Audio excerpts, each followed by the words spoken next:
Assalamualaikum warahmatullahi wabarakatuh. Shalom Om Swastiastu, Namo Buddhaya, salam kebajikan, salam sejahtera untuk kita semua. Pertama-tama saya ucapkan kepada Tuhan Yang Maha Esa, karena berkat rahmat dan hidayahnya kita dapat berkumpul di tempat ini dalam keadaan sehat walafiat. Selanjutnya, saya ucapkan terima kasih kepada dosen pembimbing saya, Ibu Nur Anita Chandra Putri, dan Ibu Sri Ayem, yang senantiasa membimbing saya sampai saat ini, dan saya hormati dosen penguji saya. Terima kasih telah menempatkan diri untuk menonton video presentasi hasil penelitian saya. Perkenalkan, saya Marcelina Meli dengan NIM 2021-01-7026. Hari ini saya akan menyampaikan hasil penelitian skripsi yang telah saya lakukan, yaitu berjudul Pengaruh Profitabilitas, Leverage, dan Ukuran Perusahaan terhadap pengungkapan Sustainability Report pada perusahaan pertambangan yang terdaftar di BI periode 2019 sampai 2023. Latar belakang penelitian ini menyoroti pentingnya pengungkapan Sustainability Report atau laporan keberlanjutan dalam konteks perusahaan pertambangan di Indonesia. Perusahaan memiliki kewajiban yang besar kepada para stakeholder, termasuk lingkungan dan masyarakat. Salah satu cara perusahaan menunjukkan tanggung jawab ini adalah melalui pengungkapan Sustainability Report. Laporan ini mencerminkan kinerja perusahaan dalam hal ekonomi, sosial, dan lingkungan. Laporan keberlanjutan berfungsi sebagai alat komunikasi yang memungkinkan perusahaan untuk menunjukkan komitmen mereka dalam mencapai tujuan keberlanjutan serta meningkatkan reputasi di mata publik. Di tingkat global, fenomena seperti peningkatan transparansi pada perusahaan pertambangan terlihat melalui beberapa inisiatif dan regulasi yang mendorong akuntabilitas dan keterbukaan informasi. Menurut data Bumi Global Carbon Foundation, nilai rata-rata SGE atau Environment, Social, and Governance di sektor pertambangan Indonesia meningkat dari 36% pada tahun 2021 menjadi 63,78% pada tahun 2023. Landasan teori dalam penelitian ini mencakup berbagai konsep penting mengenai pengungkapan Sustainability Report. Pertama, teori pemangku kepentingan menjelaskan bahwa perusahaan harus mempertimbangkan kepentingan semua stakeholder, termasuk investor, kreditur, dan masyarakat. Pengungkapan laporan keberlanjutan membantu perusahaan dalam memenuhi ekspektasi stakeholder dan membangun reputasi yang baik. Selanjutnya, faktor-faktor seperti profitabilitas, leverage, dan ukuran perusahaan diidentifikasi sebagai variabel yang mempengaruhi tingkat pengungkapan laporan keberlanjutan. Profitabilitas menunjukkan seberapa baik perusahaan dapat menghasilkan laba, sementara leverage mengidentifikasikan besarnya utang yang dimiliki perusahaan.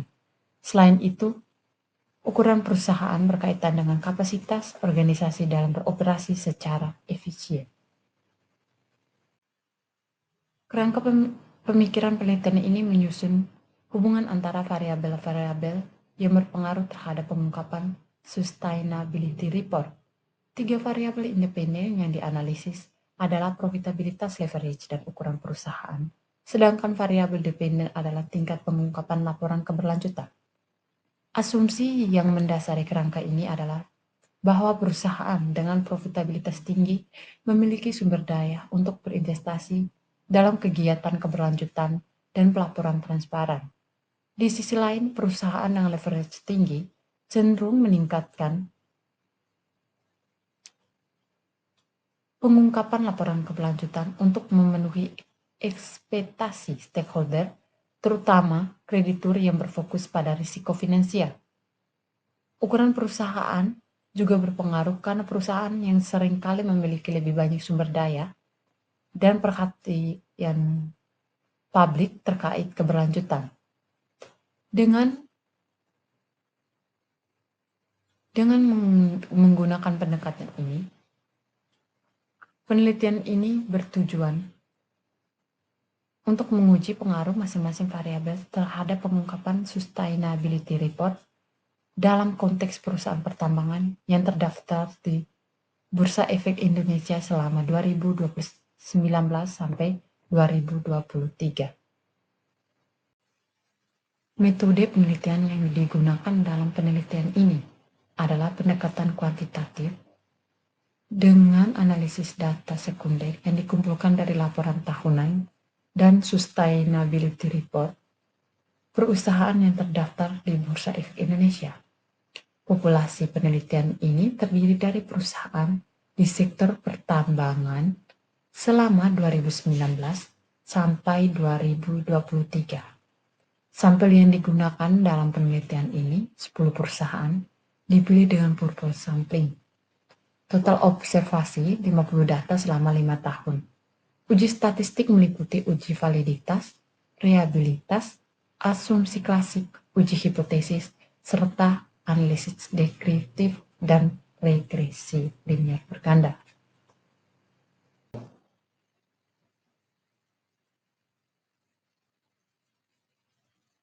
Hasil dan pembahasan. Berdasarkan statistik deskriptif pada tabel di atas dapat diketahui, ROA dari tahun 2019 sampai 2023 menunjukkan bahwa nilai minimum untuk profitabilitas sebesar 01 yang dimiliki PT Aneka Tambang pada tahun 2022 dan PT Nusa Bukit Asam Merdeka Copper Gold pada tahun 2020, serta nilai maksimum sebesar 72 dari PT Elsa 2020. Perbedaan yang signifikan dalam efisiensi operasional di antara perusahaan sampel ditunjukkan oleh variabel ROA dengan rata-rata 0,1429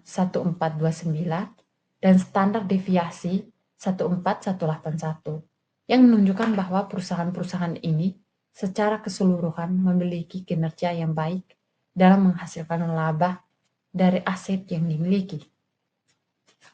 Sementara DER dari tahun 2019 sampai 2023 menunjukkan nilai minimum sebesar 00 yang dimiliki PT Dharma Henba 2019 serta El Nusa 2020 dan maksimum sebesar 1,12 yang dimiliki dari PT El Nusa 2019. Rata-rata DER sebesar 0,2947 menunjukkan bahwa perusahaan-perusahaan ini cenderung memiliki struktur modal yang sehat dengan proporsi utang yang relatif rendah. Namun, adanya variasi yang cukup besar menunjukkan bahwa beberapa perusahaan mungkin lebih agresif dalam menggunakan utang untuk membiayai pertumbuhan. Yang terakhir ada up. Dari tahun 2019 sampai 2023 menunjukkan nilai minimum sebesar 25,84 yang dimiliki PT Adaro Energi 2023 dan maksimum sebesar 39,57 yang dimiliki PT Nusa Tbk 2023. Rata-rata up sekitar 34,92 menunjukkan bahwa perusahaan-perusahaan dalam sampel cukup efisiensi menggunakan kapasitas produksi mereka. Variasi yang rendah dan standar deviasi menunjukkan bahwa sebagian besar perusahaan memiliki tingkat pemanfaatan kapasitas yang serupa. Yang terakhir ada SR atau Sustainability Report dari tahun 2019 sampai 2023 menunjukkan nilai minimum sebesar 14 yang dimiliki PT Nusa pada tahun 2022 dan maksimum sebesar 59 yang dimiliki PT Bukit Asam pada tahun 2022. Perusahaan dengan rata-rata SR 0,4148 dan standar deviasi yang kecil menunjukkan bahwa perusahaan mulai menyadari pentingnya keberlanjutan dan melaporkan inisiatif K. Selanjutnya, uji normalitas sebesar 0,200 artinya apabila lebih besar 0,05 maka dapat disimpulkan bahwa data berdistribusi normal. Dan model regresi merupakan asumsi normalitas sesuai dengan uji normalitas Kolmogorov.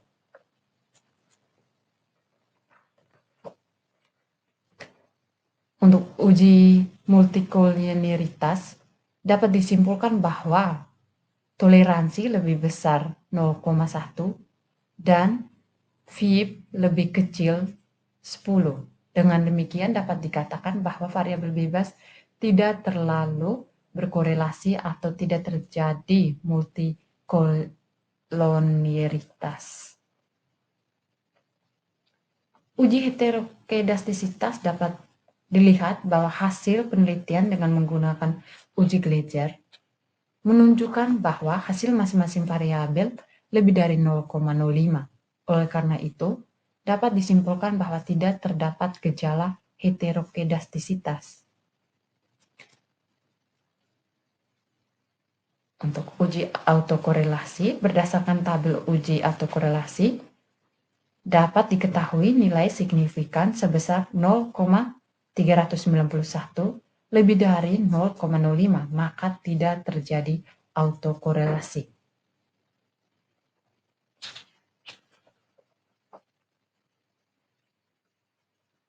Kemudian ada analisis regresi linier berganda. Berdasarkan hasil uji regresi linier berganda di atas, hubungan antara laporan keberlanjutan atau Y dengan profitabilitas X1, leverage X2, dan ukuran perusahaan X3 dapat dijabarkan dengan menggunakan regresi linier berganda sebagai Y sama dengan 0,071 kurang dalam kurung 0,469 tutup kurung X1 tambah 0,072 X2 tambah 0,011 X3 tambah error. Nilai implementasi persamaan tersebut adalah nilai konstanta sebesar 0,71 menunjukkan apabila variabel X1, X2, dan X3 tidak mengalami perubahan, maka pengungkapan sustainability report adalah sebesar 0,071. Nilai koefisien X atau variabel profitabilitas mempunyai nilai negatif sebesar 0,784 menunjukkan hubungan arah yang negatif terhadap pengungkapan sustainability report. Apabila perusahaan mengalami penurunan profit, maka akan menurunkan pengungkapan sustainability report. Nilai koefisien X atau variabel leverage mempunyai nilai positif sebesar 0,251 terhadap pengungkapan sustainability report. Apabila perusahaan mengalami kenaikan sustainability report, maka perusahaan akan meningkatkan laporan keberlanjutannya. Nilai koefisien X3 atau ukuran perusahaan menunjukkan nilai positif sebesar 0,359 terhadap pengungkapan sustainability report. Apabila ukuran perusahaan naik, maka perusahaan akan menaikkan laporan keberlanjutannya.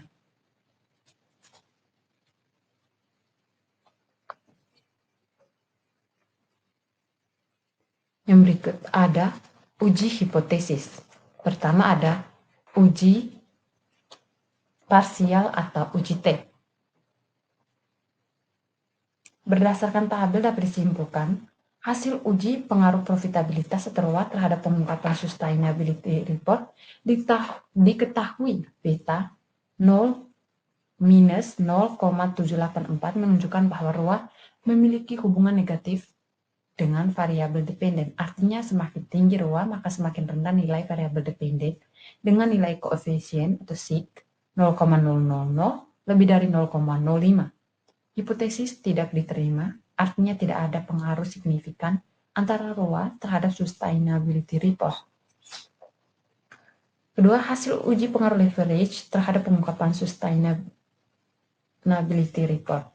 Seperti yang dapat dilihat dari beta 0,251 DER memiliki hubungan positif dengan laporan keberlanjutan. Seperti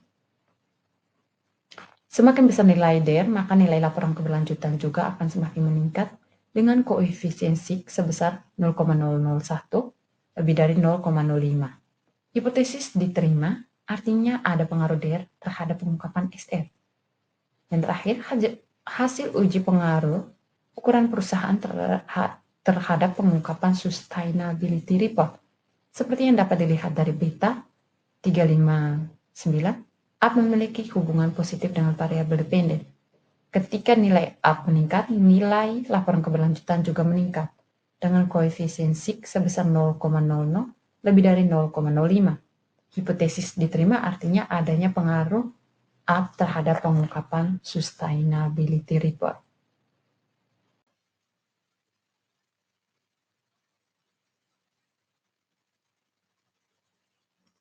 Berdasarkan tabel uji F, nilai F hitung sebesar 55,952 dan nilai signifikansi sebesar 0,00. Dilihat dari tingkat signifikansinya, nilai tersebut lebih kecil dari 0,05, yang menunjukkan bahwa variabel independen seperti profitabilitas, leverage, dan ukuran perusahaan secara bersama-sama berpengaruh terhadap sustainability report karena tingkat signifikansinya lebih dari 0,05. Berdasarkan hasil uji koefisien determinasi atau R-square, di atas dapat diketahui nilai R-square sebesar 0,771 atau 77,1%. Dengan demikian, dapat disimpulkan bahwa variabel independen profitabilitas, leverage, dan ukuran perusahaan berpengaruh sebesar 77,1% terhadap total variabel independen. Sedangkan variabel lainnya dalam penelitian ini berpengaruh sebesar 29,9%. Kesimpulan dari penelitian ini adalah profitabilitas berpengaruh negatif dan signifikansi terhadap laporan keberlanjutan.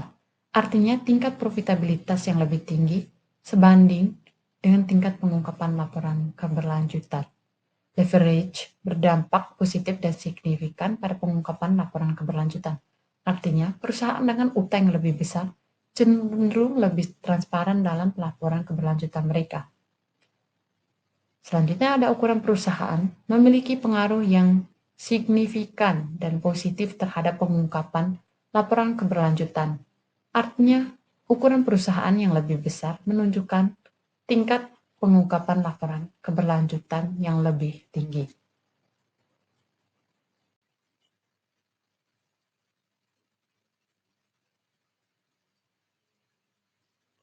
Sehingga, saran yang dapat saya sarankan dalam penelitian ini, pertama, bagi investor dan calon investor, disarankan untuk lebih seksama dalam mengevaluasi perusahaan yang terdaftar di Bursa Efek Indonesia, terutama perusahaan berkategori profit tinggi berkaitan dengan pengungkapan sustainability report.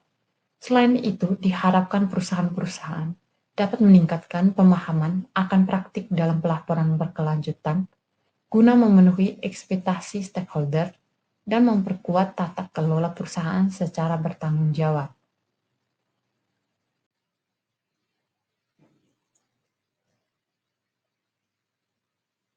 Baik, berikut adalah presentasi yang telah saya lakukan. Terima kasih untuk kesempatannya.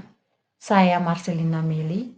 Assalamualaikum warahmatullahi wabarakatuh. Shalom.